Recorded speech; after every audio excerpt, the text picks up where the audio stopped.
Now at 11, Blendon Township trustees unanimously approved a separation agreement between the police department and Officer Connor Grubb. He's the officer who was acquitted of murder in the death of Takaya Young in 2023. 10 TV's Carly Dion is live in Blendon Township with what this agreement means for Grubb and his future. Carly. Jeff, Yolanda, this decision to part ways comes nearly a month after Connor Grubb was reinstated to the Blendon Township Police Department in a unanimous vote by the Board of Trustees.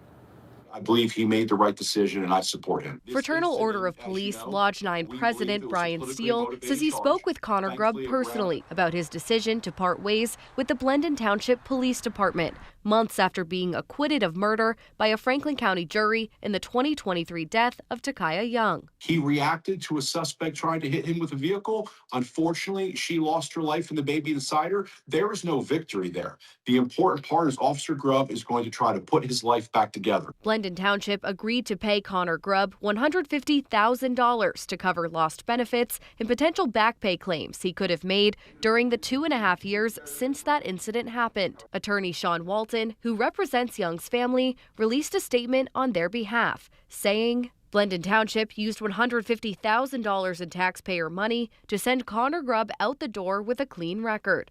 Takaya Young and her unborn daughter died because of his decisions. He is responsible for this tragedy. Blendon Township is responsible for enabling it. In December, a 5-member use of force review board unanimously determined Grubb did not violate Blendon Township Police Department policies. Last month, trustees voted to reinstate him as an officer. But on Friday, the township says it approved this separation agreement because it could create distractions or safety concerns for Grubb and his fellow officers. He's got to think of the real dangers. Does he now have a target on his back? What is this going to do to the town? Are we going to have protesters showing up to every call he goes on? But Walton remains disappointed in the township's support of Grubb, saying 3 times this township had the chance to say that killing Takaya Young was wrong.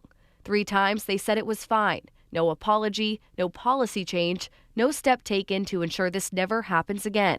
That is not closure, that is a pattern. As for what's next for Grubb, Steele says he's still unsure whether or not he'll remain in law enforcement. He served honorably in the Marine Corps. He went through his training to become a police officer, and he served honorably as a police officer. Never was disciplined. This is a model police officer who was forced to make a split-second decision. But Walton feels differently, saying, we are glad Grubb will no longer police Blendon Township. We encourage any department considering hiring Connor Grubb to review the body camera footage and ask whether they are willing to put their citizens at risk.